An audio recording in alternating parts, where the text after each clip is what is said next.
Hi hello friends, welcome back to my YouTube channel. ಇವತ್ತು ನಮ್ಮಮ್ಮ cook ಮಾಡಿರೋ ಅಂಥ ಚಿಕನ್ ಚಾಪ್ಸ್ ರೆಸಿಪಿನ ತೋರಿಸ್ತಾ ಇದ್ದೀನಿ. ಇದು ನಮಗಂತೂ ತುಂಬ ಫೇವ್ರೇಟ್, ನಿಮಗೂ ಇಷ್ಟ ಆಗತ್ತೆ ಅಂದ್ಕೊಂಡಿದ್ದೀನಿ. ಈ ಥರ ಒಮ್ಮೆ ಟ್ರೈ ಮಾಡಿ.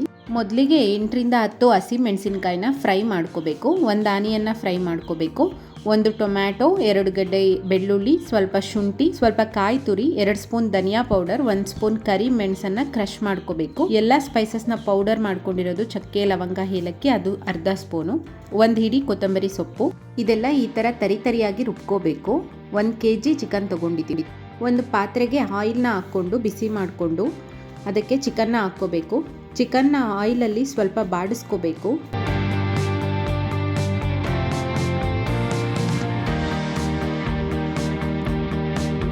ನಂತರ ರುಚಿಗೆ ತಕ್ಕಷ್ಟು ಉಪ್ಪು ಮತ್ತು ಅರಿಶಿನ ಸೇರಿಸಿ ಚಿಕನ್ನ ಹಸಿ ವಾಸನೆ ಹೋಗೋವರೆಗೂ ಬೇಯಿಸ್ಕೋಬೇಕು. ನೀವು ಕುಕ್ಕರಲ್ಲಿ ಹಾಕಿ 1 ವಿಷಲ್ ಬೇಕಂದರೆ ತಗೋಬೋದು, ಬಟ್ ಅಮ್ಮ ಆ ಪಾತ್ರೆಯಲ್ಲೇ ಬೇಯಿಸ್ಕೊತಾ ಇದ್ದಾರೆ. ನಂತರ ಇದಕ್ಕೆ ರುಬ್ಬಿರೋ ಅಂಥ ಮಸಾಲನ ಹಾಕಿ ನೀಟಾಗಿ ಮಿಕ್ಸ್ ಮಾಡಿ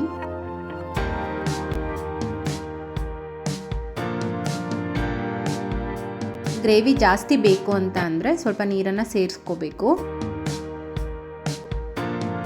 ನಂತರ ಒಂದು ಲಿಡ್ಡನ್ನು ಕ್ಲೋಸ್ ಮಾಡಿ 5 to 6 ಮಿನಿಟ್ಸ್ ಬಿಡಬೇಕು. ನೋಡಿ, ಈ ರೀತಿ ಆಯಿಲ್ ಎಲ್ಲ ಬಿಟ್ಕೊಂಡ್ಬಿಟ್ಟು ರೆಡಿಯಾಗಿರತ್ತೆ ಗ್ರೇವಿ.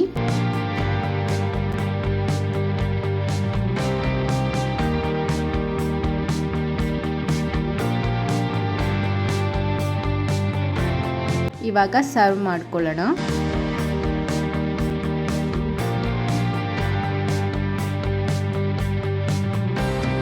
ಈ ವಿಡಿಯೋ ಇಷ್ಟ ಆದರೆ ಪ್ಲೀಸ್ ಲೈಕ್ ಮಾಡಿ, ಶೇರ್ ಮಾಡಿ, ಸಬ್ಸ್ಕ್ರೈಬ್ ಮಾಡಿ, ಸಪೋರ್ಟ್ ಮಾಡಿ. Thank you for watching.